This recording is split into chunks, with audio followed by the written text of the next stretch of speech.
गौरी सीतानाथ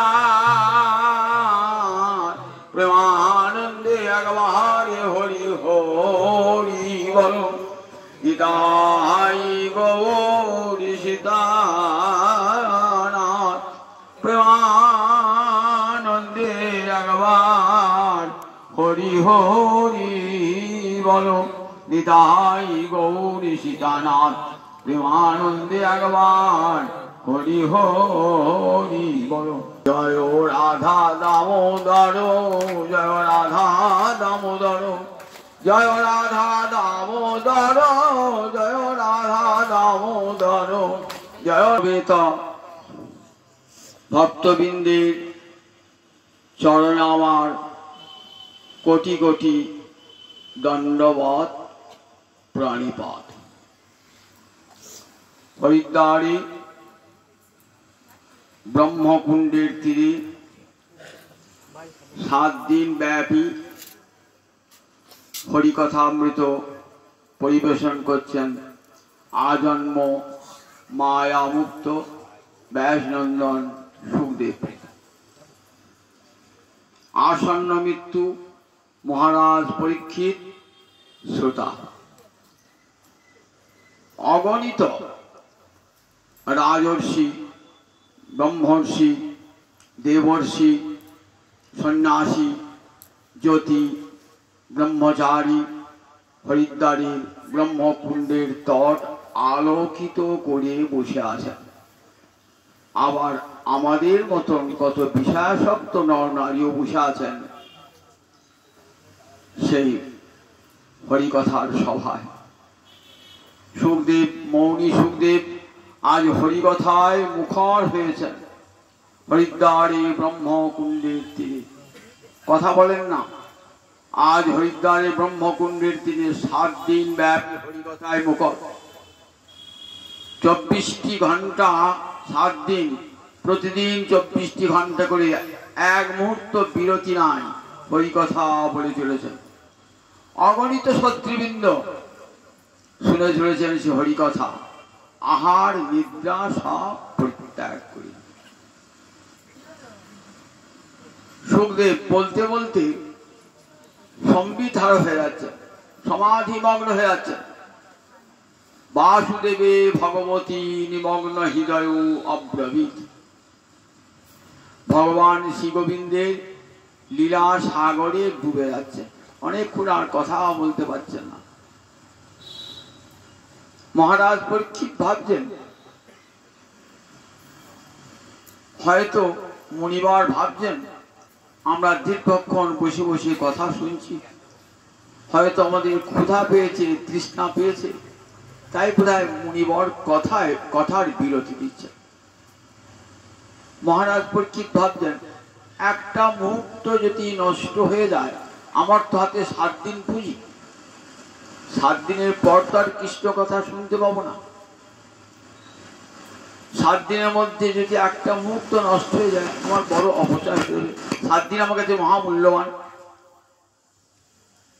ताई महाराज परीक्षित कि करेছেন अनेक काँसर घंटा खोल करताल सब रेखे दिएছেন शंखध्वनि करे उलुध्वनि करे शंखध्वनि करे काँसर घंटा बाजिए आबार मुनि धीरे धीरे मुनि समाधि भग्न करছে বলছি मुनिवर कथार बिरति देবেন ना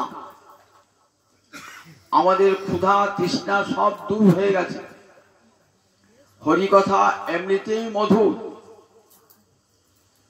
आबार आपनार मुख निश्चित जो हरिकथा से कथा मधुरतर ताई आपनि बोलुन हे मुनिवर आमार हाथे 7टी दिन समान এই 7 দিনে আমাকে কৃষ্ণ পাদ পদ্ম পেতেই হবে সুতরাং কথার বিরতি দেবেন না কেমন বক্তা আর কেমন শ্রোতা দেখুন একবার ভাগবতের শিয়াসরি কেমন বক্তা আর কেমন শ্রোতা 7 दिन একাডাকারে শুনে চলেছেন মহারাজ পরীক্ষিত 7 दिन বাদেই তক্ষক দংশনের যার প্রাণ পরিত্যক্ত হবে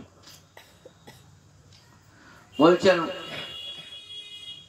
मुनिवर प्रविष्ट कर्णरंध्रेण सानां भाव सररूहं धुनति समलं কৃষ্ণ শরীরস্য যথা শরৎ। প্রবিষ্ট কর্ণরণ হরিকথার কেমন মহিমা, এই যে হরিকথা শুনতে পেরেছেন তার মহিমাটা কেমন। প্রবিষ্ট কর্ণরন্ধ্রেণ, রন্ধ্র মানে ছিদ্র, কানের ছিদ্র দিয়ে কোথায় প্রবেশ করছে, কানের ভিতর দিয়া মরমে পশিল আকুল করিল মোর প্রাণ। হরিকথা কানের ভিতর দিয়ে প্রবেশ করে কোথায় যায়, একবারে মরমে মানে হৃদয়। প্রবিষ্ট কর্ণরন্ধ্রেণ সানাং ভাব সরূহং। সানাং মানে নিজের লোকেদের অর্থাৎ নিজের ভক্তদের, ভগবানের যারা গোবিন্দের নিজজন তাদের ভাব সররূহ, ভাব মানে ভক্তি, সররূহ মানে পদ্ম ফুল, সরোবর মানে জলকে ভেদ করে ওঠে বলে পদ্মে একটা নাম হলো সররূহ। ভাব সররূহ মানে ভক্তি কোমল, ভক্তি কোমলকে ফুটিয়ে তোলেন। কেমন তা বলছেন, ধুনতি সমলং কৃষ্ণ। জলে যদি ময়লা থাকে দেখবেন সে ময়লাতে পদ্ম ফুল ফোটে না।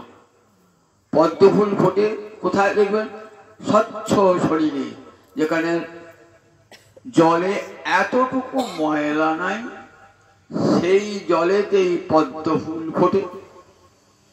আমাদের যে হৃদয় সরোবর, এই হৃদয় সরোবরের ময়লা এক জন্মের নয়, কোটি কোটি জন্মের ময়লা আছে।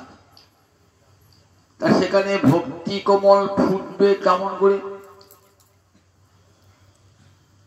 মহারাজ পরীক্ষিত বলছেন, ঘোলা জলে পদ্ম ফুল ফোটে না, শরীরস্য যথা শরৎ।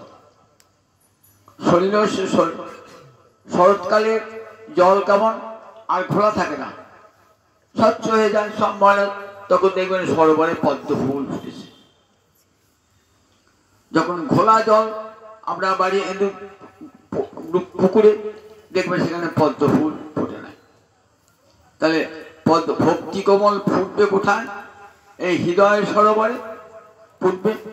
হৃদয় সরোবর যদি নির্মল না হয় তাহলে পদ্ম ফুল ফুটবে কেমন করে। তাই বললেন ধুনতি সমলং, মলটা যেটা আছে ভগবান নিজে কি করেন, তার কথা দিয়ে সেই ধুনতি মানে বিশেষ রূপে ধৌত করে দেন মল, হৃদয়ের মালিন্য দূর করে দেন। পদ্ম ফুল ফুটে ওঠে, ভক্তি কোমল ফুটে ওঠে, গোবিন্দ চরণে ভক্তি পদ্ম ফুল ফুটে ওঠে। যে ভক্তি পদ্ম ফুল গোবিন্দ চরণে পুষ্পাঞ্জলি রূপে দান করা হয়। শরীরস্য যথা শরৎ, এই কথাটার মধ্যে একটা বিশেষ অর্থ লুকিয়ে রয়েছে। শ্রীধর স্বামী টিকায় সেটা ধরেছে। বলছেন যে দেখো, জ্ঞানী যোগী এদেরও হৃদয়টাকে নির্মল করতে হয়, নইলে সাধন হয় না। তো আবার ভক্তেরও হৃদয়টাকে নির্মল করতে হয়, নইলে সাধন হয় না। তো তা বলেন দেখো, ভক্তের হৃদয়টা কেমন না, শরীরস্য যথা শরৎ।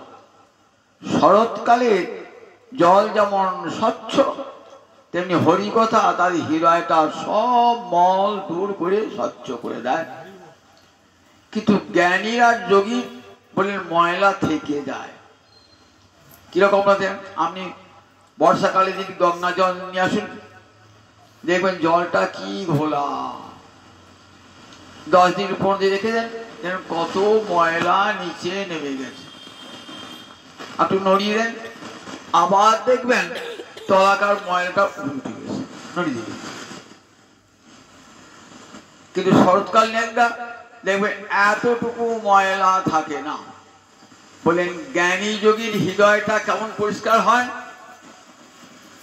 না, ওই বর্ষাকালের জল ঘরে নিয়ে এসে বালতিতে কিংবা কোনো পাত্রে রাখলেন, তো ময়লাগুলো নেমে গেল, তলায় থেকে গেল, আবার যখন একটু নাড়া পেল না আবার ময়লা উঠে যায়। কিন্তু ভক্তের হৃদয় নাড়া দিলেও আর ময়লা উঠবে না। আমি দুটো উদাহরণ দিয়ে দেখো। সৌভরী মুনির নাম শুনেছেন তো? সৌভরী মুনি তপস্যা করছেন কোথায়? কালীদহ। বৃন্দাবন দেখেছেন যমুনা একটা জায়গার নাম কালীহ্র, তাকে কালীদহ বলে। সেখানে একটা সাপ থাকতো, কালীয় না, কালীদহ থাকতো। সেইখানে জলের তলায় সৌভরী ঋষি তার আশ্রম ছিল, জলের তলায় আশ্রম। কত বড় সাধন বুঝুন, কত বড় যোগী, জলের তলায় বসে সাধন করছে। সেখানে তার আশ্রম, জলস্তম্ভন বিদ্যা জান।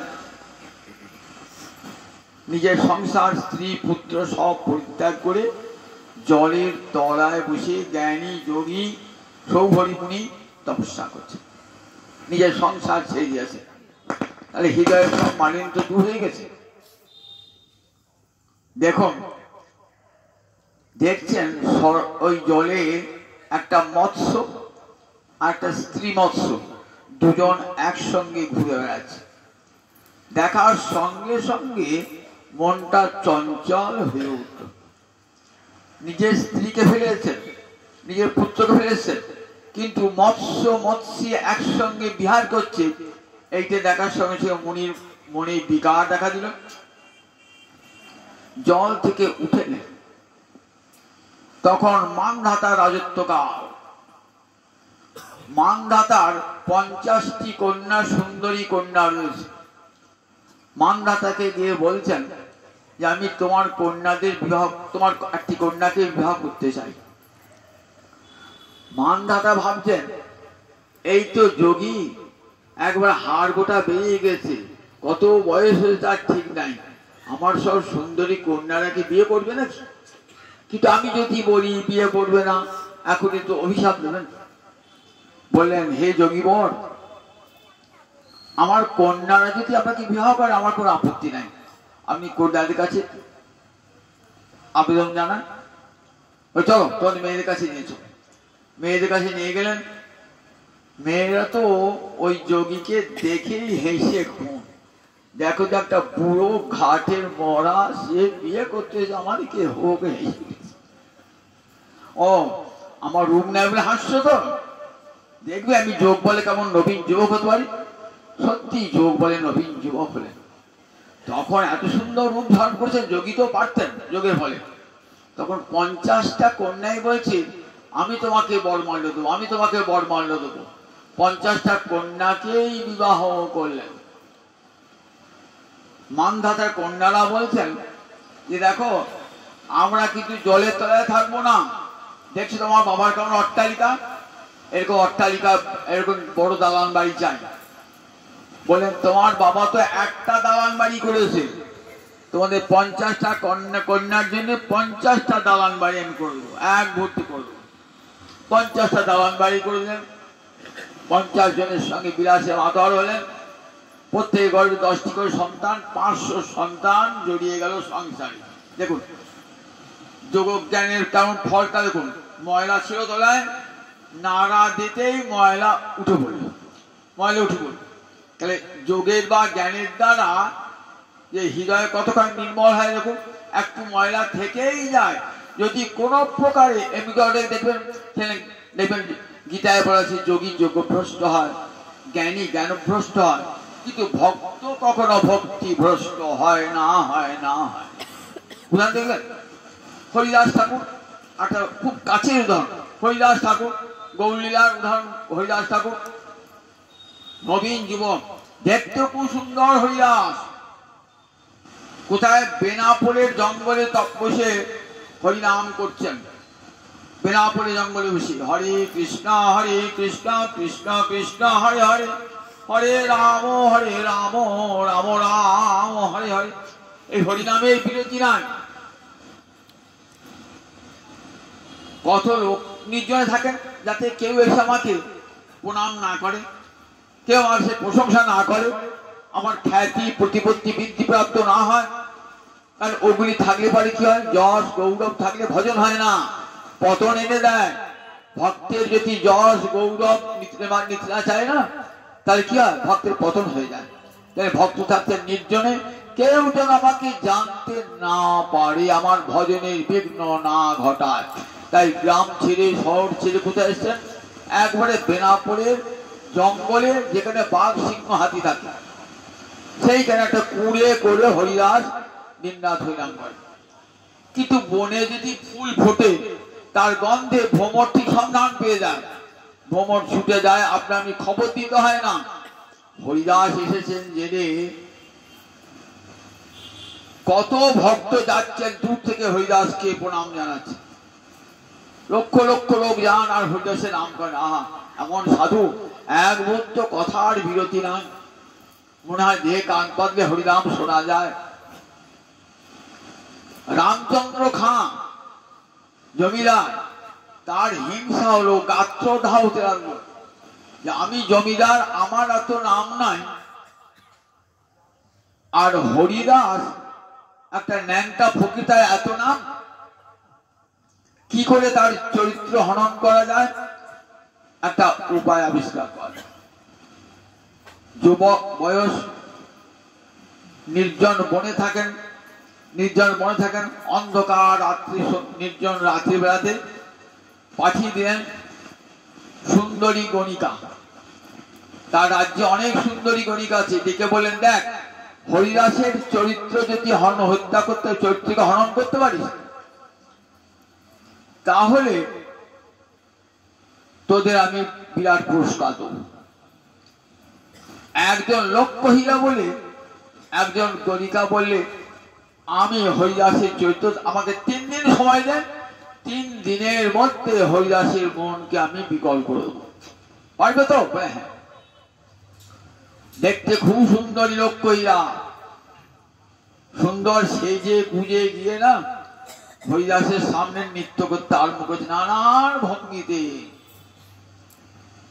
হরিদাসকে বলছেন, বাবা এমন তোমার সুন্দর রূপ না, তোমার রূপ দেখে তোমার সঙ্গ লাগি লুব্ধ মোর মন, তোমার সান্নিধ্য কামনা করছে আমার চিত্ত, আমি চাই তোমার সাথে মিলন। বলেন, ঠিক আছে, তোমার বাঞ্ছা পূর্ণ করব, কিন্তু আমার একটা ব্রত আছে, হরিনাম ব্রত, এই ব্রতটা সম্পূর্ণ হলে পরে আমি তোমার বাঞ্ছা পূর্ণ। কুটিরের দ্বারে রইলেন, নানা ভাবে হরিদাসের চিত্তকে লুব্ধ করবার জন্য চেষ্টা করতে লাগলেন।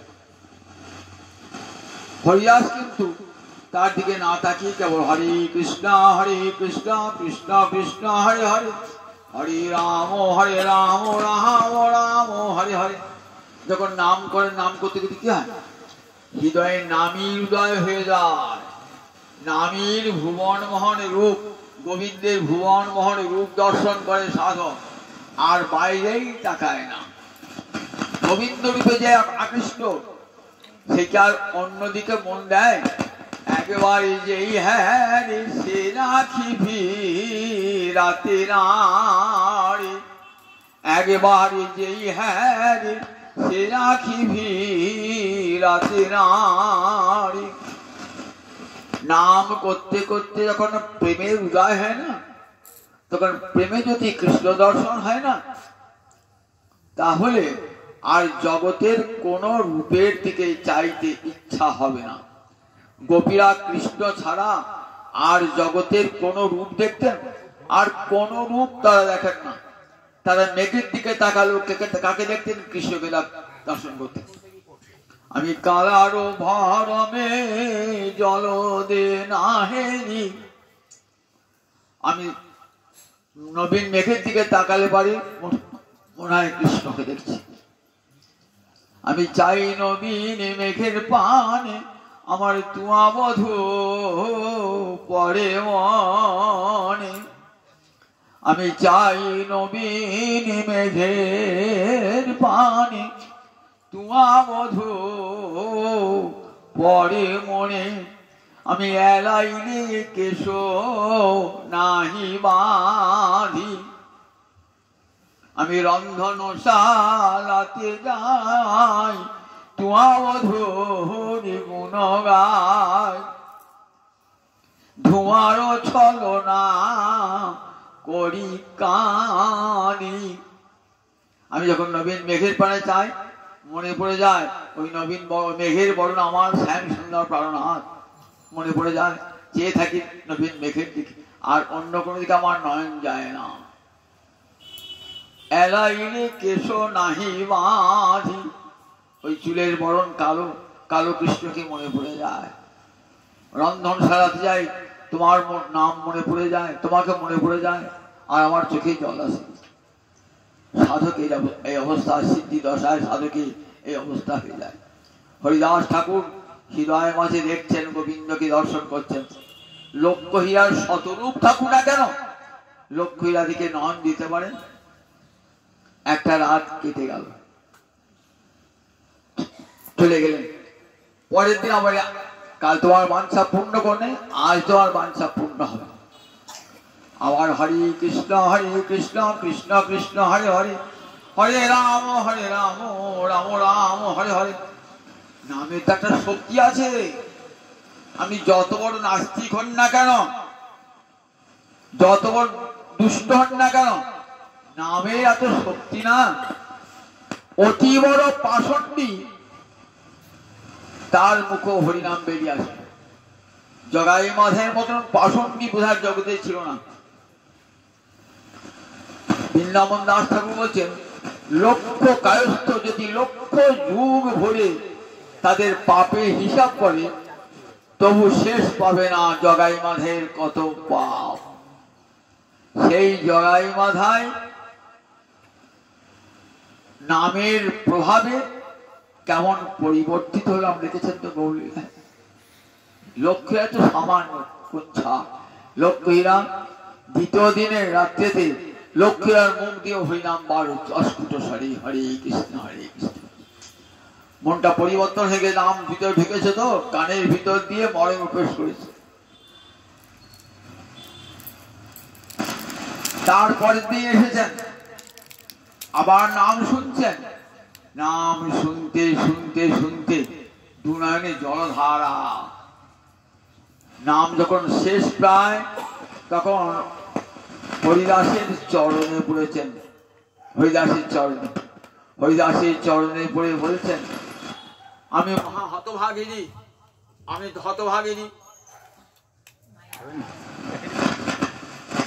হতভাগিনী, আমি এসেছিলাম তোমার মনকে হরণ করতে। আমি দিয়ে গেলাম আমার মন, তোমার চরণে ছিল কালের জন্য তোমার দাসী হয়ে পড়লাম, তোমার সেবিকা হয়ে। আমায় তুমি কৃপা করো প্রভু, আমায় তুমি কৃপা করো। আমি দেহটাকে জীবিকা রূপে গ্রহণ করেছিলাম, রূপ দিয়ে, যে সকলের চরিত্র নষ্ট করবে বলে। আমার মতো হতভাগিনী পাপিষ্ঠা জগতে আর নাই, তুমি আমাকে ক্ষমা করো। বললেন, জানি লক্ষ্য হীরা, তুমি কি জন্য এসেছো? আমি প্রথম দিনেই চলে যেতাম, কিন্তু যাই নাই কেন জানো? তোমাকে কৃপা করবো বলে, উদ্ধার করবো বলে। কি করে আমার পাপ ধ্বংস হবে? বললেন, সব পাপ ধ্বংস হয়ে যাবে। হরে কৃষ্ণ কৃষ্ণ কৃষ্ণ হরে হরে, হরে রাম রাম রাম হরে হরে। এই মহানাম গ্রহণ করো। হৃদয় এক কৃষ্ণ নামে যত পাপ হরে, পাপীর সাধ্য নাই তত পাপ করে। তুমি যা অর্থ উপার্জন করেছো, সব দুস্থ দরিদ্রকে, ব্রাহ্মণ বৈষ্ণবকে দান করে, মস্তক মুন্ডন করে এক বস্ত্রে চলে এসো এই নির্জন বনে, এবং এইখানে বসে, এই তুলসী পিণ্ডের সামনে বসে দিবারাত্র হরিনাম সংকীর্তন করো, তোমার উদ্ধার হবে। এই বলে হরিদাস তাকে কৃপা করে কর্ণে হরিনাম মন্ত্র দান করে হরিদাস সে স্থান পরিত্যাগ করলেন। দেখুন দুটো শরীরস্য যথা, এই শ্রীধর সাইপাল বলছেন যে ভক্তের হৃদয়ে কেমন নির্মল হয়ে যায়, যা জ্ঞানীর হয় না, যোগীর হয় না। সৌহরির মতন জ্ঞানী যোগী, তার চিত্ত বিকল হয়ে গেল, কিন্তু হরিদাসের চিত্ত এতটুকু বিকল হলো না। ভক্তির এত বড় ক্ষমতা, ভক্তির এত বড় ক্ষমতা। তাই মহারাজ পরীক্ষিত বলছেন, প্রবিষ্ট কর্ণরন্ধ্রেন সানাং ভাব সরগ্রহং, প্রবিষ্ট কর্ণরন্ধ্রেন সানাং ভাব সরগ্রহং, ধুনতি সমলং কৃষ্ণ শৈলস্য যথাসর। শরৎকালের জল যেমন নির্মল হয়ে যায়, হরিকথা শ্রবণের ফল চিত্ত এমনি নির্মল হয়ে যায়, যার জ্ঞান যোগ তপস্যা করে কিছুই পারে না। তাই বসে বসে হরিকথা, গোবিন্দের অপূর্ব লীলা।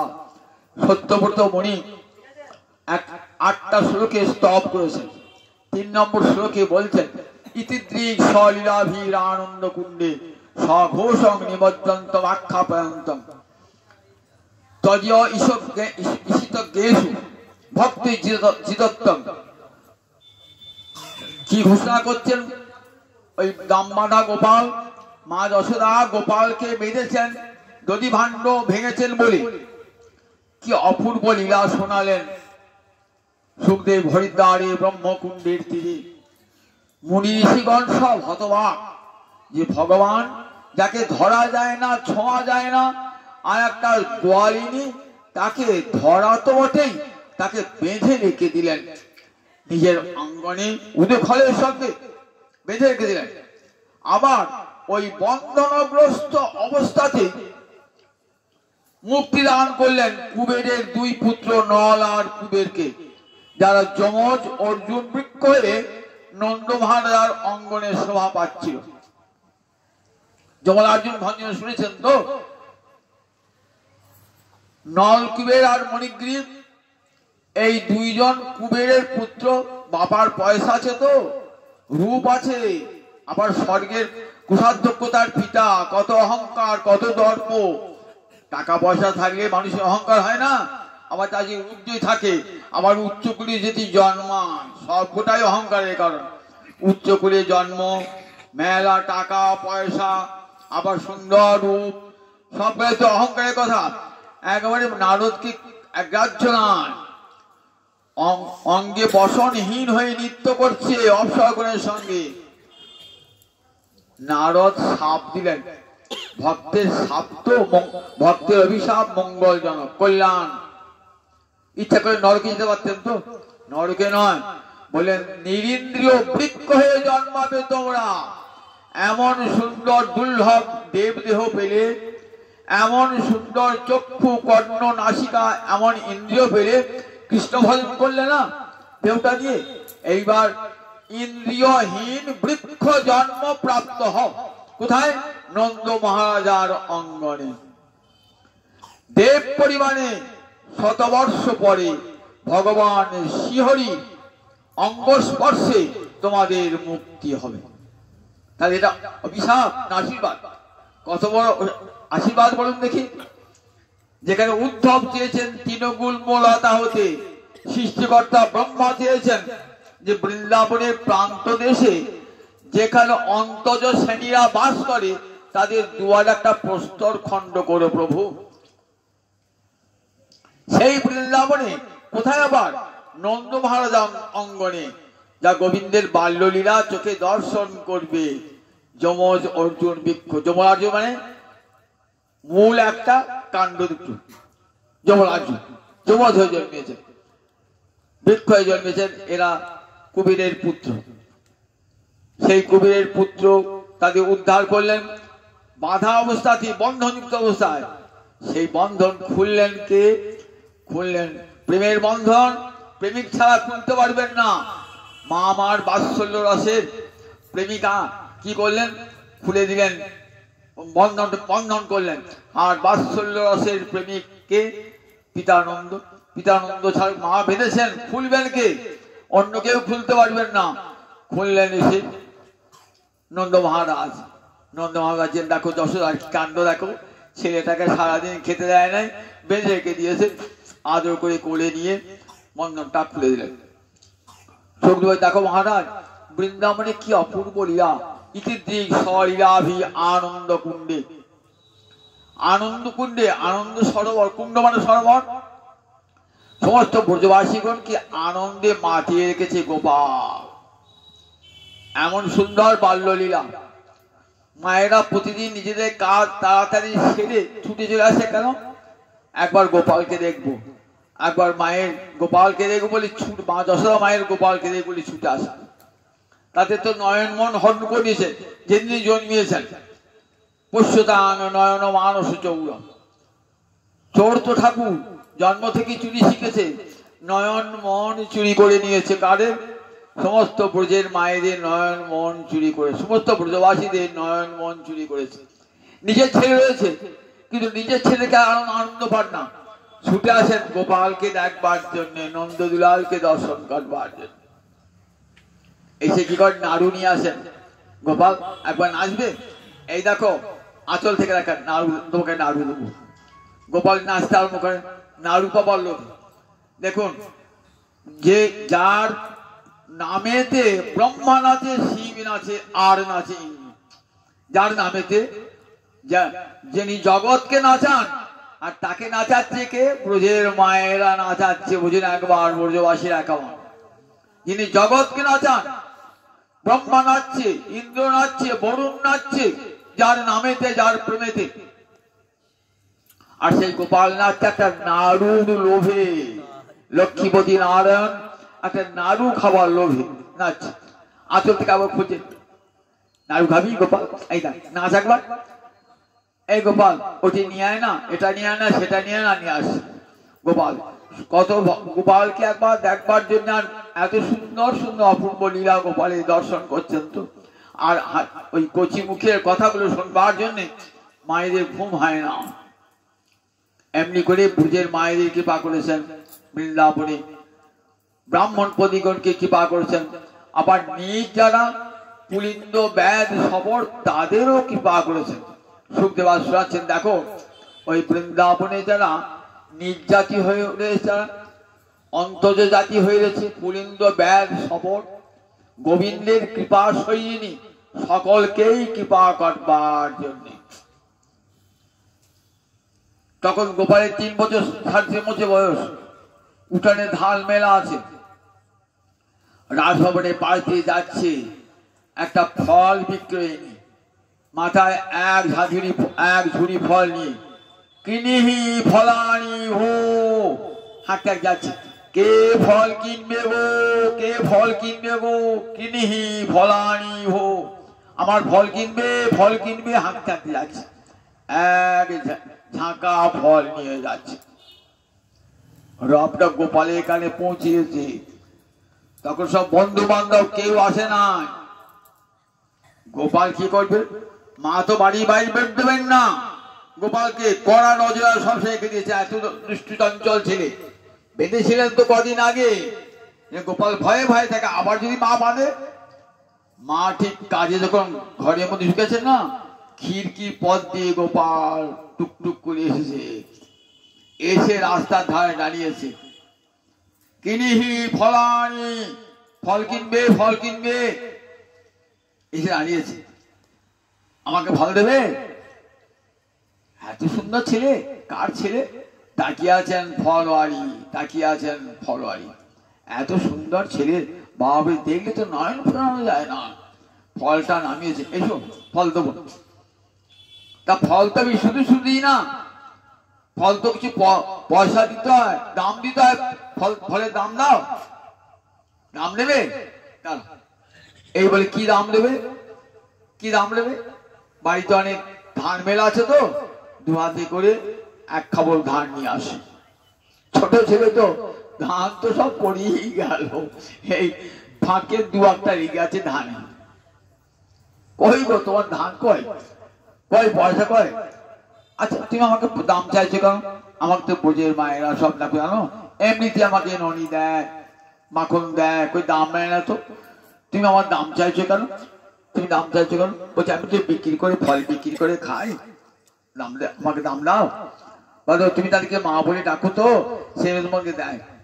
আমাকে মা বলে ডাকবে? বলছে হ্যাঁ তোমাকে মা বলে ডাকবো, কিন্তু আমার যে মা আছে তোমার মা বলে ডাকবো। তা বলছে দেখো আমি তোমার মায়ের দাসী হয়ে থাকবো, তোমার মা যা বলবে তাই করবো, আমাকে একবার মা বলে ডাকবে কি? গোপাল দেখছে আমি যদি বলি মা বলি আমার মা যদি চলে আসে, যশোদা মা চলে আসে, চারিদিক চেয়ে বলছে বেশ ডাকবো তোমাকে, মা বলে ডাক, ফল দেবো আমাকে? বলে হ্যাঁ। আমার একবার কোলে এসো না, একবার কোলে এসো আমাকে, একবার তোমাকে কোলে নি।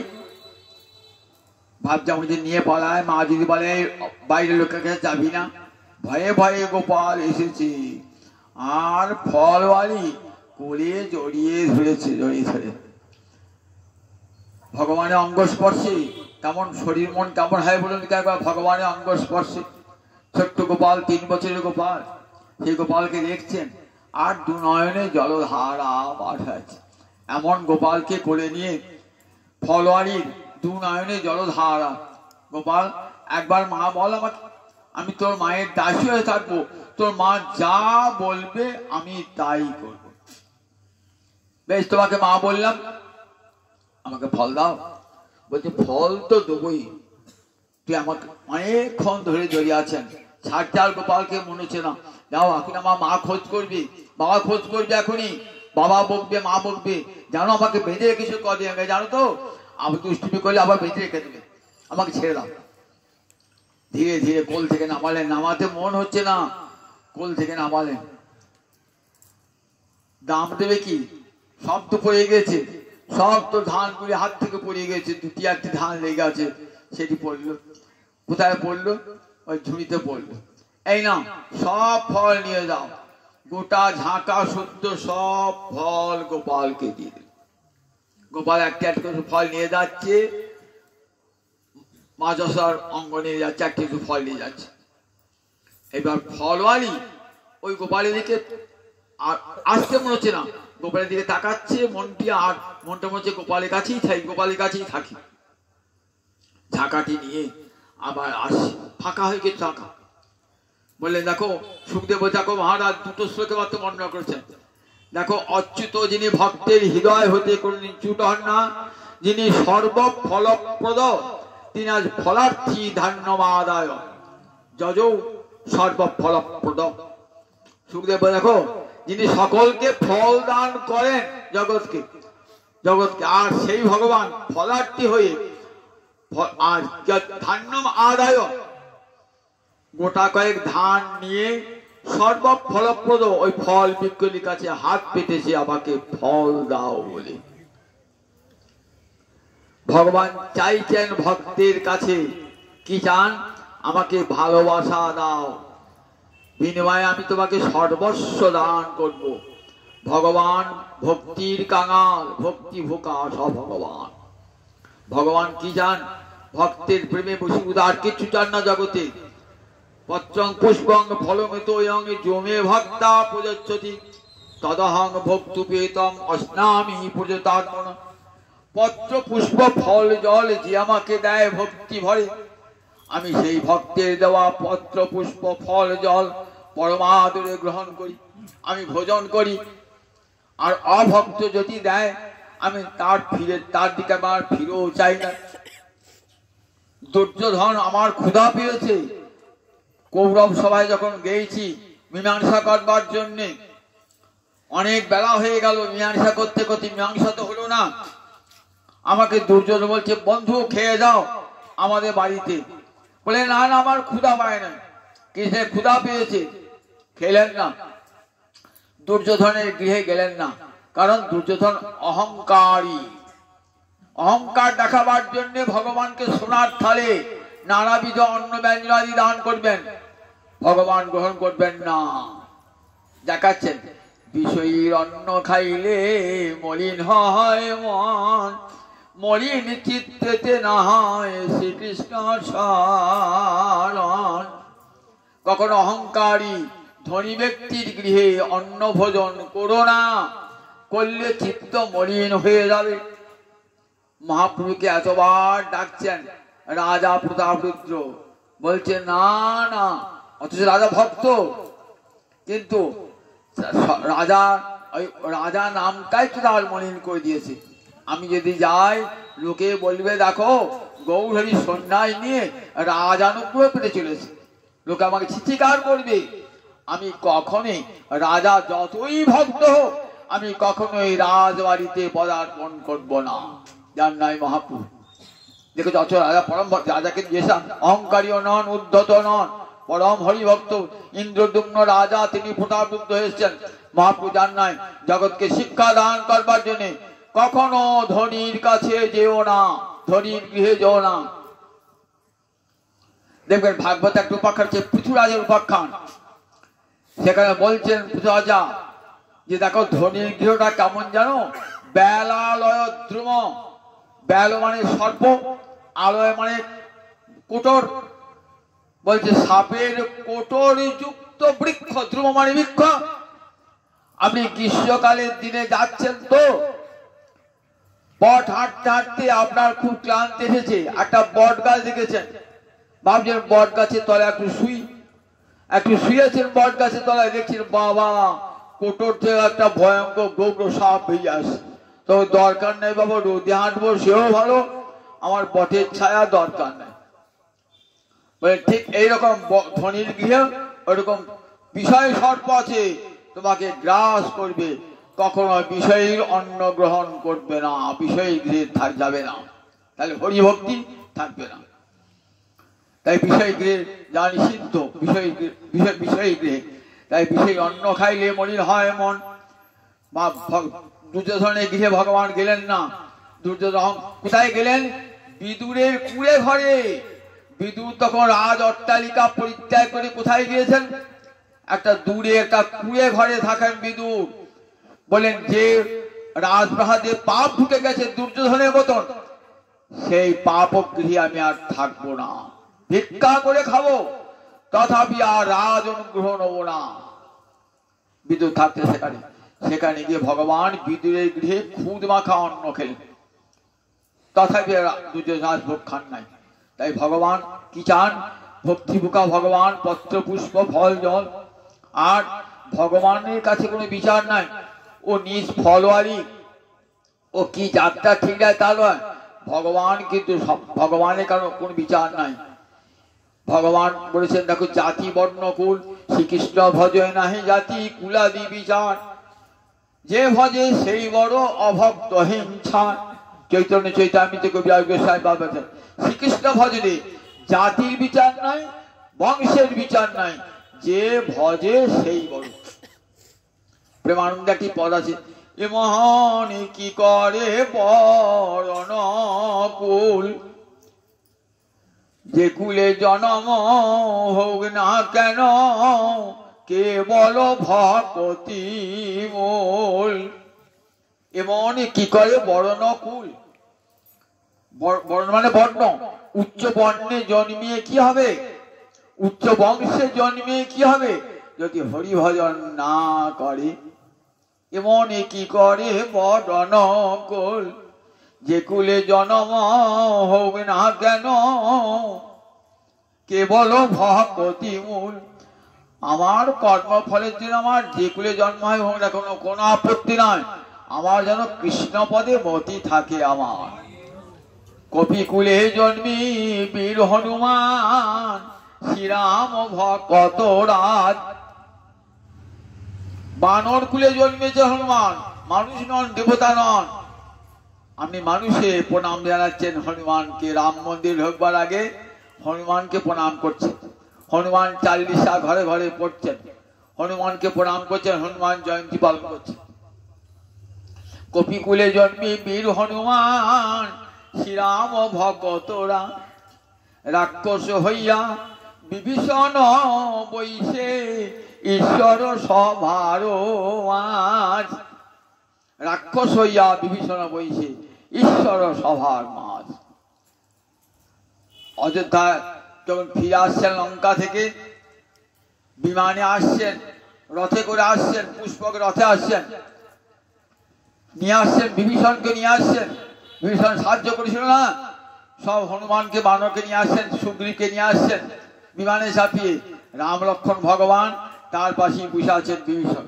রাক্ষস হইয়া বিভীষণ বইছে ঈশ্বর সভার মাঝ। তাই এমন কি করে বড় নকুল, দৈত্যের ঔরসে প্রহ্লাদ জনমী জগতে রাখিল যশ। দৈত্যের ঔরসে প্রহ্লাদ, প্রহ্লাদ দৈত্য করে জন্মিয়েছেন। দেখুন তাকে কৃপা করবানে স্ফটিক স্তম্ভিতে প্রকাশ পেল। দৈত্যের ঔরসে প্রহ্লাদ জনমী ভুবনে রাখিল যশ। স্ফটিক স্তম্ভেতে প্রকট নর হরি হইয়া যাহার বর। বড় নাকি কুল বিদুরের ছিল খাইল যাহার ঘরে। চণ্ডাল হইয়া মিতালি করিল গুহক চণ্ডাল বরে।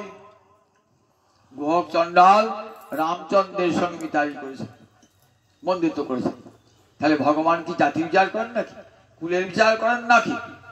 ওই ফলওয়ালি হীন জাতি, কিন্তু হীন জাতিকে তাকে কৃপা করেছেন।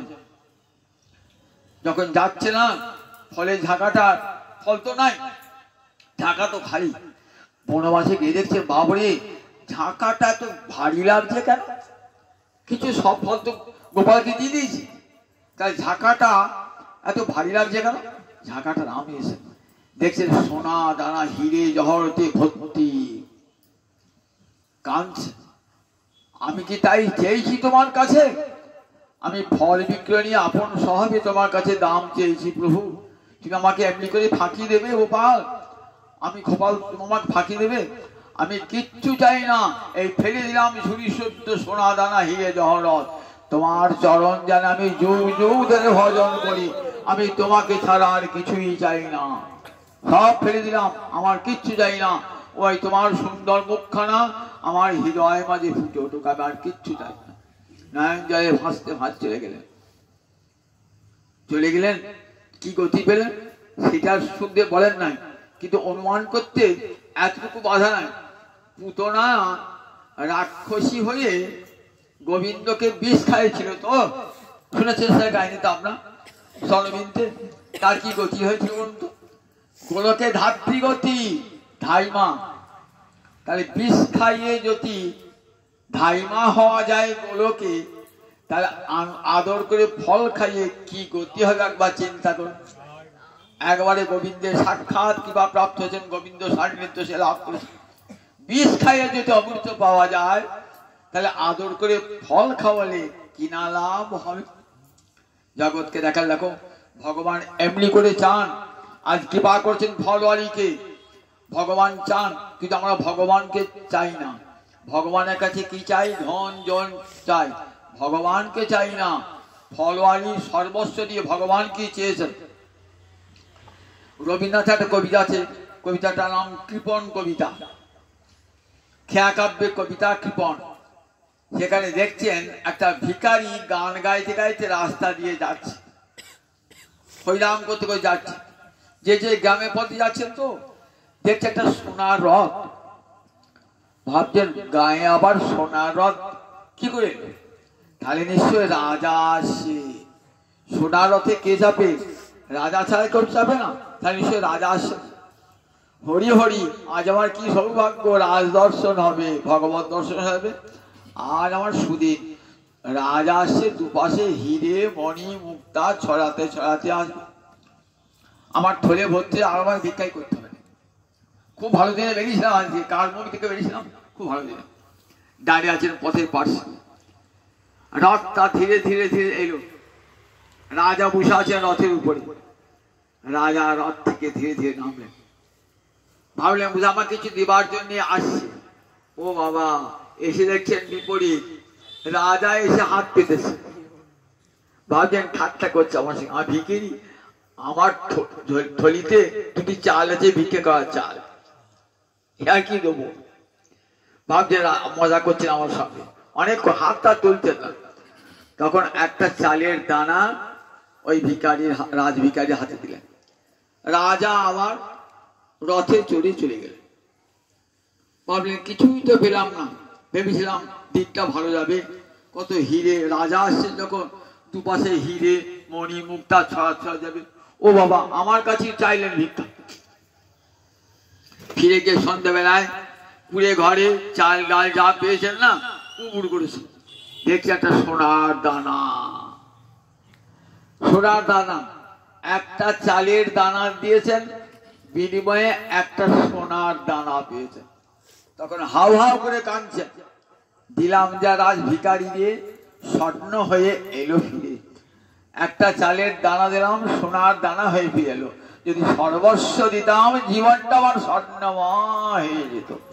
আমরা কৃপণ, ভগবানকে দিই না, নিজে ভোগ করি, নিজে খাবো। কি করি? ভগবানের কাছে কেবল চাই, আর ভগবানকে বাতাসা দিই। ভগবানের ঘরে ঘরে ঠাকুর আছে, ভগবানের জন্য বাতাসার বরাদ্দ আছে। কম পয়সার বাতাসা আর কম পয়সার কলা ভগবানের জন্য। আর ভগবানের কাছে চাইছি, গোবিন্দ আমার 5 তলা বাড়ি দাও, 5 কালা গাড়ি দাও, 5 কোটি টাকা ব্যাংকে দাও, আর তোমাকে দেবো কি? তোমাকে বাতাসা খাওয়াবো প্রতিদিন। ঠাকুর দেখেছেন তো, রবীন্দ্রনাথ, ভক্ত কবি তো রবীন্দ্রনাথ, সে লিখেছেন আমরা ভক্তিপণ, আমরা ভগবানকে দেবো না, ভগবানের কাছে নেবো সব। ভগবানকে দেবো না, ভগবানের জন্য কিছু খরচ করবো না। ভগবানের জন্য, ভগবানের জন্য ভগবান সেবা খরচ করতে বিরক্তি ভাব আসে। নিজের ছেলে মেয়ে বিয়েতে সেখানে 500 টাকা প্লেট করবো, সেখানে আপত্তি নাই, যত খরচ করে হোক। কিন্তু গোবিন্দ সেবার ক্ষেত্রে পারবো না, পয়সা নাই। দেখেছেন তো, তাহলে কতখানি কপট, কতখানি। এই ভজনে মালাই পড়ুন, তিলকি পড়ুন আর গুরুবাড়ি যান, এ কোনদিন গোবিন্দ প্রাপ্তি হবে না, কোনদিন। সমস্ত ভজন ব্যর্থ। অন্তরে কপটতা রেখে দিয়ে ভগবানের সঙ্গে বঞ্চনা, ভগবান জানতে পারেন না। তুমি তো আমার সকলই জানো প্রভু, অন্তরে রয়েছে প্রভু, সকলই জানো। গোবিন্দ আমার সব জানতে পারেন, অন্তর্যামী রূপে। তার সঙ্গে যে কপটতা করছি, এটি স্পষ্ট বোঝা যায়। আমি যখন নিজের স্ত্রী পুত্রের জন্য খরচ করছি, ভগবান বুঝছেন না, তখন তো ব্যয় সংকোচ করি না। কিন্তু গোবিন্দ সেবা হলে আমার ব্যয় কুণ্ঠা এসে যাচ্ছে। কৃষ্ণ সেবাতে করি কি? ভগবানের সেবাতে করি না। দেখুন, ভগবান সেবায় আমি এখানে কাছে উদ্ধারণ দত্ত নিতাই চাঁদের পরিকর ছিলেন। উদ্যানপুরে ঘাটে জানতাম না, উদ্যানপুরে পয়লা মাঘ জানতো। এই উদ্যান দত্তে প্রচুর ঐশ্বর্যশালী। তখনকার দিনে রাজা লক্ষণ সেন টাকা ধার নিত এই উদ্যান দত্তের কাছে, এত বড় বড় লোক ছিল। কিন্তু সেই টাকা তিনি খরচ করতেন কিসে? নিতাই চাঁদ যা বলতেন, ভক্ত সেবায়, ভগবানের সেবায় একবার উদার হস্তে দান করতেন, উদার হস্তে। দেখবেন উদ্যান দত্তের জীবনের ইতিহাস পড়েন, দেখবেন কিভাবে গুরু বাক্যকে সম্মান দান করে নিতাই চাঁদ আমার করুণার ঠাকুর তো যেখানে দুস্থ দরিদ্র দেখেছেন না, সেখানে ঢালাও দান। আর বলছে দাও, দেখো তোমার অর্থ আছে, সেই অর্থ লাগাও, ভক্ত সেবায় লাগাও, ভগবত সেবায় লাগাও। গুরুদেবের বাক্যকে এতটুকু অমান্য না করে গুরুদেবের কথায় সমস্ত অর্থ ভগবত সেবায়, ভক্ত সেবায় লাগিয়েছে। শিবানন্দ সেনকে মহাপ্রভু বলেছিলেন, তোমার অর্থ আছে, বৃত্ত আছে, ভগবত সেবায় লাগাবে, গোবিন্দ সেবায় লাগাবে। যারা ধনী ভক্ত, মহাপ্রভু তাদের আদেশ করতেন যে ভক্ত সেবায়, ভগবত সেবায় করবে। অর্থে যেন সদ্ব্যয় হয়। অর্থ দান করলে কখনো অর্থ ক্ষয়ে যায় না, বৃদ্ধি প্রাপ্ত হয়। দানের দ্বারা ধন শুদ্ধ হয়ে যায়। শুদ্ধ হয়ে ভগবানকে দান করলে তার 3 গুণ দান বেড়ে যায়, শুদ্ধ হয়ে যায়। জগৎকে দেখালেন করি আমরা দেখুন সব ভগবানের কাছে কৃপণ সব, কিন্তু ভগবানকে দিলাম। ঘরে ঘরে সব আমাদের গোপাল আছে, ঠাকুর আছে। ভগবত সেবা আমাদের কোনো খরচ হয় না। ভগবত সেবাতে 2টি বাতাসা, 2টি নকুল দ্বারা কিনে নিয়ে এসে ভগবানের ভোগ লাগায়, নিজেরা ভালো মন্দ খায়। শিক্ষা দেন রবীন্দ্রনাথ। দেখো আমরা কৃপণ, আমরা ভগবানের কাছে চাই, কিন্তু ভগবানের কাছে ভগবান দিতে যাই না। ভগবানকে একবার দিয়ে দেখুন, ভগবান অনন্ত গুণ ফিরিয়ে দেবেন আপনাকে। আপনি যা দেবেন তার 3 গুণ ফিরিয়ে দেবেন। এখানে ফল বাড়ি দেখুন, সামান্য ফল দিলেন, ভগবান বিনিময়ে কি দিলেন? অনন্ত ঐশ্বর্য দিলেন, অনন্ত ঐশ্বর্য। কিন্তু ভক্তি ধনে যার হৃদয়টা পূর্ণ হয়ে গেছে, জগতের সব সম্পদ তার কাছে তুচ্ছ হয়ে যায়, তখন আর সম্পদ চায় না। রঘুনাথ দাস গোস্বামী কত সম্পদের মালিক, পরদিক বাপ জেঠার একমাত্র সন্তান, ছুড়ে ফেলে চলে গেলেন না, গৌর কৃপা লাভের জন্য ছুটলেন, পাগল হয়ে ছুটলেন পুরী ধামে।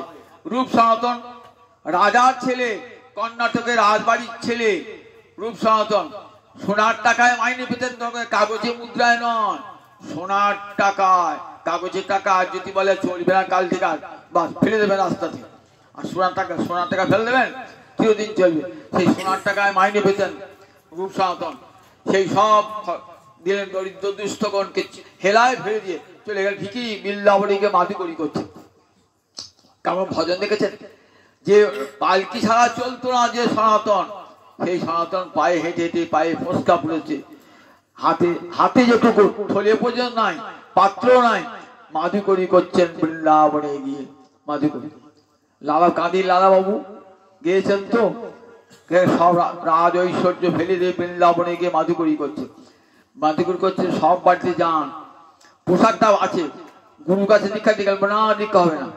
কেন দীক্ষা হবে না? ভাবছেন রাত তুমি বৃন্দাবনে এসেছো বটে, মাধুকরী করছো, পোশাক তো তোমার আজাদ। তারপর না, এমন মলিন পোশাকে যেতে হবে। এবার মলিন পোশাকে ভিক্ষা করছে, মলিন পোশাক ভিক্ষা। এখন অভিমান আছে, সব বাড়ি যান, এক জায়গাতে যান না। কোথায় যান না? জগৎ শেঠ, দেখবেন বৃন্দাবনে কি জগৎ শেঠ বাড়ি আছে, জগৎ এখানে যান না। জগৎ শেঠ সেখানে তার শত্রুতা ছিল, যেতেন নয়। বৃন্দাবনে সব বাড়ি ভিক্ষা করতেন, কিন্তু জগৎ শেঠে বাড়ি যেতেন না। গুরুদেব বলে এখনো দীক্ষা হবে না, এখন তো মনে রাজ অহংকার আছে। তখন ভাবলেন কেন? ও গুরু কৃপা লাভ হবে তো। বললেন আমি যাই না, সব বাড়িতে যাই, জগৎ শেঠে বাড়ি যাই না। এইবার সব অহংকার ত্যাগ করে ছেঁড়া খোড়া মলিন বসন করে জগৎ শেঠের দুয়ারে আছে, হরে কৃষ্ণ বলে দাঁড়িয়েছেন। জগৎ শেঠ মেয়ে দেখছেন, বলছে বাবা দেখো আজ কে এসেছে, দেখো দেখো তোমার চিরকালের শত্রু এসেছে। ছুটে এসেছেন, ছুটে এসে জগৎ শেঠ ভক্তলোক জড়িয়ে ধরে বলছেন যে দেখো কোনোদিন তো আমাকে হারাতে পারো নাই, আজ আমাকে বন্ধু তুমি হারিয়ে দিয়েছো। জড়িয়ে ধরেছে, নাও কি রে বলো, বস্তা বস্তা আটা নিয়ে দাও, টিন খেয়ে। না না, এক টুকরো রুটি আমাকে দাও। এইবার গুরুদেবের কৃপা, গুরুদেবের কৃপা। দেখুন সব রাজ ঐশ্বর্য তুচ্ছ হয়ে গেছে। ভক্তি ধরে যখন হৃদয়ে পূর্ণ হয়ে যায় না, তখন জগতের সব সম্পদ তুচ্ছ হয়ে যায়। এই ফলওয়ালির, এই ফল বিক্রয়ণীর, এই ফল বিক্রয়ণী পূর্বজন্মে কে ছিলেন? রাম অবতারে কে ছিলেন বলুন দেখি? সবরী চণ্ডালিনী, যাকে গুরুদেব 16 বৎসর বয়স বিয়ে ঠিক করেছে। তখন বাবা বিয়ে ঠিক করেছেন, কিন্তু গুরুদেব কানে, মাতঙ্গমণি কানে মন্ত্র দিয়ে গেছেন যে রামচন্দ্র তোর স্বামী।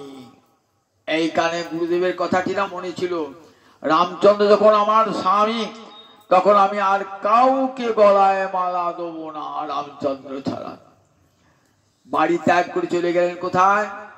একবারে পম্পা সরোবরের তীরে, সেখানে বসে কেবল রাম নাম জপ করেন। সেই 16 বছর বয়স থেকে 80 বছর বয়স হয়েছে, চুল পেকে গেছে। রামচন্দ্র লক্ষণ সীতাকে খুঁজতে খুঁজতে মুনিদের আশ্রমে না আগে কোথায় গেলেন? চণ্ডালিনীর গৃহে। সেখানে চণ্ডালিনী প্রতিদিন ফল নিয়ে আসেন আর রাম আর লক্ষণের জন্য নিবেদন করেন। কত ফল, ফলের পাহাড় হয়েছে। 14 বৎসর রামচন্দ্র বনবাস আছেন। এবার দেখুন সব ফল সেই মুনি আমাদের সবরী গৃহেতে রাম আর লক্ষণ গিয়েছেন। তখন সবরী কি করে? চরণ ধুয়ে দিয়েছেন।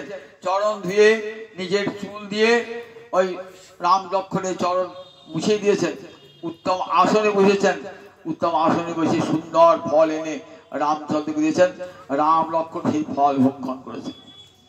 মুনিদের আশ্রমে যান নাই। সবরীর ফলটা তার এত প্রিয় হয়েছে, বিদুরের খুদ তার এত প্রিয় হয়েছে, সবরীর ফল তার এত প্রিয় হয়েছে যে মুনিদের আশ্রমে গিয়ে মুনিদের অন্ন গ্রহণ করেন নাই, সবরীর ফল গ্রহণ করছে। জগৎকে দেখালেন দেখো যে ভক্তি, যে যার হৃদয়ে ভক্তি আছে, আমি সেই ভক্তে দোয়া পত্রং পুষ্পং ফলমতয়ং জমে ভক্তা প্রযোচ্যতি তদহং ভক্তিপীতম অস্নামি পূজতাত্মন। পত্র পুষ্প ফল জল যে আমাকে ভক্তির সঙ্গে দেয়, আমি তো এই ভক্তি দেওয়ার জিনিস পরমাদরে গ্রহণ করি। ফলওয়ালিনী এই ফল গ্রহণের মাধ্যমে জগৎকে দেখালেন বড় শিক্ষাদান। এই লীলার মধ্যে জগৎকে শিক্ষা দান করলেন যে আমার কাছে বড় ছোট বলে কেউ নাই। এখানে কুলের গরম নাই, বংশের গরম নাই, জাতির গরম অহংকার নাই। কৃষ্ণ ভজনে সবাই অধিকারী। আমাকে যে ডাকবে আমি পরম আদরে, যে ডাকবে আমি তার গৃহে যাই, আর যার হৃদয়ে ভক্তি তারই দেওয়া জিনিস আমি পরম আদরে গ্রহণ করি। এই শিক্ষায় আমার এই লীলা থেকে পেলাম। জয় নিতাই, জয় নিতাই, জয় নিতাই। পূর্ণ কার্তিক মাসে